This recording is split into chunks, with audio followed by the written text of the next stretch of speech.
Hey coin collectors, and welcome to DC Coin World International Coin Channel. And today we're going to take a look at the 1943 United States quarters.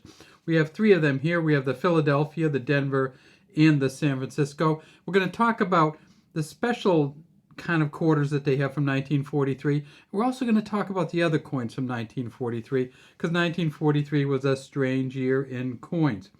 The only one that was as it was advertised really was the $50 from 1943. So this is the Standing Liberty $50, the sun here, Liberty around the top, in God we trust, 1943. We turn it over, and we see that there's no mint mark here. There is the AAW for Adolf Weizmann. United States of America at the top here. So this is a $50. It's silver, and it's exactly as advertised.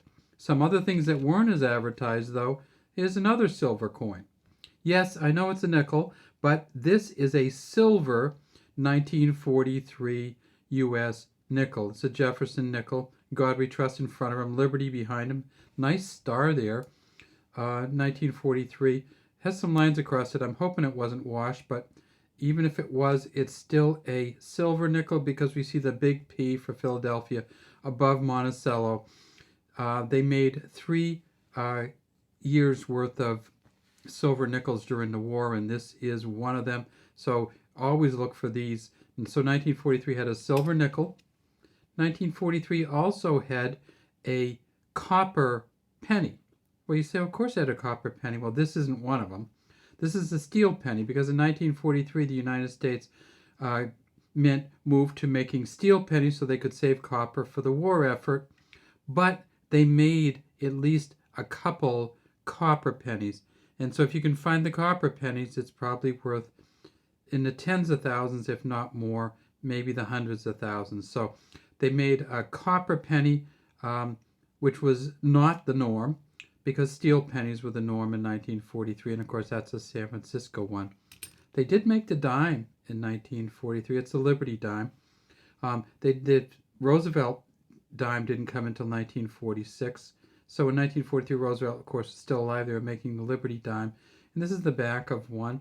And there's the S for the San Francisco Mint on this one, too. San Francisco Mint in 1943 was a regular mint, produced circulating coins. If they had had proof coins in 1943, they would have been made at Philadelphia, but they didn't have proof coins in 1943.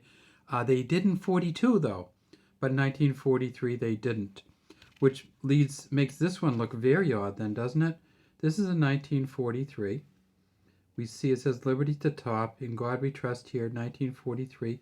We tip it way, way up, and we see there's a J and an F there for John Flanagan. Put it on its edge, and we see that it's a silver. Of course, in 1943, the quarters were still silver coins. And then we see that it says United States of America at the top, E pluribus unum here, $quarter. The mint mark would be right there. So we know this one is from Philly. And we know this one's in really good condition. If we look at the feathers on here, we see pretty good feathers. Not much feathers up on the wings, but I'd say close to an MS65. But at an MS65, this would be worth somewhere between $60 and $100. We see we have a chopped leaf right there, so that may or may not affect the value. See how the leaf didn't quite go on there? And this was run-of-the-mill for 1943. The quarters got kind of short shrift. They were just trying to get them out, and they didn't really put a lot of care in them. But this one, with the shine on it and everything, is pretty nice. But it turns out that it's not the shiny looking 1943 quarters we're looking for. It's any quarter that has what they call the double die obverse. The double die obverse, you can see it in God We Trust. We can see it a little bit in the date, and we can see it in the LI of Liberty. And if we push these way up, we can see that there's a little bit of extra material here on the edge of the L, but this is not the double die obverse. We'd see a lot more extra material than that, and no extra material here. So this coin, while it's valuable, doesn't come anywhere near the double die obverse value. The PCGS says if you can get a double die In other words, a doubling of the letters, or doubling of the date from 1943, even in an MS-12. In other words, in a mint state 12, a really, really, really worn coin. In fact, look on the PCGS website for the 1943 double die obverse, and you'll see a coin that is worse than this, way worse than this, that's valued in the hundreds of dollars. Unfortunately, this one, as you saw when you just tipped it over, is not going to be the double die obverse because it's a Denver mint coin. At the Philadelphia mint, from this one, they made 99.7 million. So almost 100 million. And so this coin, as I said, probably worth 40 or more dollars. But the Denver mint coin, they only made, for D, they only made 16 million. If you can get this up into an MS-65 though, just $40. It's not a hugely valuable coin.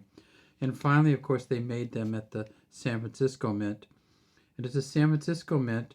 You can see some nice colors on here, but a little worn. The San Francisco mint in 1943, they made 21.7 million. The San Francisco mint has a double die obverse too, though. So let's look for that. And you look down here and you can see, often you can see a different tail on the T's. In other words, you come down and it's a little bit broken on the bottom on the T's. We don't see any of that. We don't see any extra there. And we do see this little tail here, but nothing extra even up there. So there is a double die for the San Francisco mint. If you get that, that's worth big bucks. But if you get this one here, it's worth probably $5 to $7 because it's a silver value alone. And finally, there's something they call the Trumpet Tail S. And at the bottom, it has this kind of funny little tail on it. But this is not that coin either. So if you're looking for these coins, this coin here is probably worth, $10, $8 to $10 for the S version. The Denver version's worth $5 to $7. This version here might be worth as much as $40 because it's getting close to an MS-65. But that's what you really want to look for is those double die obverse coins from the 1943 quarters. All right, have a great day from DC Coin World International Coin Channel.